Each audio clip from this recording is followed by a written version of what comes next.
Scroll ചെയ്ത് പോകലെ നിങ്ങളും പെട്ടുപോകാൻ സാധ്യതയുള്ള ഒരു ഇൻവെസ്റ്റ്മെന്റ് സ്കാമിനെ കുറിച്ച് പറയാം. ഒരു കൂട്ടം ഇൻഫ്ലുവൻസേഴ്സ്, നമ്മുടെ അമല സജി അടക്കമുള്ള ആളുകൾ, കുറെ ആക്ട്രസുമാർ, ഇവരെല്ലാം പ്രൊമോട്ട് ചെയ്ത ഒരു ഇൻവെസ്റ്റ്മെന്റ് സ്കാം ഉണ്ട്. 20 to 30K while sitting at home. Go message my friend Ananya Forex.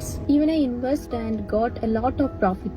അതായത് ഒരു കൂട്ടം അക്കൗണ്ടുകളാണ് ഇത്. ബേസിക്കലി ഇതിലെല്ലാത്തിലും തന്നെ ഏതെങ്കിലും ഒരു സ്ത്രീയുടെ DP ഉണ്ടാവും. ഇങ്ങനെ DP ഇട്ടിട്ടുള്ള ഈ പ്രൊഫൈൽ നമ്മൾ കയറി നോക്കുമ്പോൾ അവർ കൂടുതൽ ക്രിപ്റ്റോ ഇൻവെസ്റ്റർ ആണ് എന്നാണ് പറയാ. 25ഉം 100K ഫോളോവേഴ്സ് ഒക്കെ ഉള്ള ഇവരുടെ അക്കൗണ്ട്സിൽ ഒരുപാട് ആളുകൾക്ക് എമൗണ്ട് ക്രെഡിറ്റ് ആയതിന്റെ തെളിവും കാണിച്ചിട്ടുണ്ടാവും. ശേഷം ഇതുപോലുള്ള ഇൻഫ്ലുവൻസേഴ്സിനെ ഉപയോഗിച്ച് ഇവർ പ്രൊമോട്ട് ചെയ്തിട്ട് ആ ആളുകളെ റീഡയറക്ട് ചെയ്ത് ഇവരുടെ ചാറ്റ് ബോക്സിലേക്ക് വന്നാൽ ഇവർ ചെയ്യുന്നത് നിങ്ങൾ 1000 രൂപ ഇൻവെസ്റ്റ് ചെയ്താൽ മതി എന്ന് പറയും. ആ 1000 രൂപ അവർ ട്രേഡ് ചെയ്ത് നിങ്ങൾക്ക് 10000 രൂപ കിട്ടി. ഇനി നിങ്ങൾ ഒരു 4000 രൂപ സെക്യൂരിറ്റി ഡെപ്പോസിറ്റും കൂടി അടച്ചാൽ നിങ്ങൾക്ക് 14000 രൂപ ക്രെഡിറ്റ് ആകുമെന്ന് പറയും. ഈ 14000 രൂപ ക്രെഡിറ്റ് ആകുമെന്ന് നമ്മൾ വിചാരിച്ചിരിക്കുമ്പോൾ പറയും കിട്ടിയ 10000 രൂപയും ഈ 4000 രൂപയും കൂടി ഞാൻ ഇൻവെസ്റ്റ് ചെയ്തപ്പോൾ നിങ്ങൾക്ക് 52000 രൂപ കിട്ടി. 52000 രൂപയ്ക്ക് എന്തെങ്കിലും GST ഉണ്ട് അല്ലെങ്കിൽ അങ്ങനെയുണ്ട്, അതുകൊണ്ട് നിങ്ങൾ ഈ ഒരു ചെറിയ എമൗണ്ടും കൂടി തന്ന ഈ മൊത്തം എമൗണ്ട് വിഡ്രോ ചെയ്യാന്ന് പറയും. നമ്മൾ ആ പേയ്മെന്റ് കൂടി നടത്തി കഴിഞ്ഞാൽ പിന്നെ നമുക്ക് ഇവരെ കാണാൻ പോലും സാധിക്കില്ല. അവർ കൂടുതൽ പേയ്മെന്റ്സ് നടത്തുന്നത് UPI ID ആണ്. സോ ബാങ്ക് അക്കൗണ്ട് ഡീറ്റെയിൽസ്, ഇവരുടെ പേര് പോലും അറിയാതെ ഇവർ അപ്രത്യക്ഷമാവും. സോ ഈ സ്കാമിൽ പെടാതിരിക്കാൻ പ്രത്യേകം ശ്രദ്ധിക്കുക. നിങ്ങൾക്ക് വീഡിയോ ഇഷ്ടമായെങ്കിൽ തീർച്ചയായിട്ടും ഫോളോ ചെയ്യുക. See you tomorrow. ബൈ.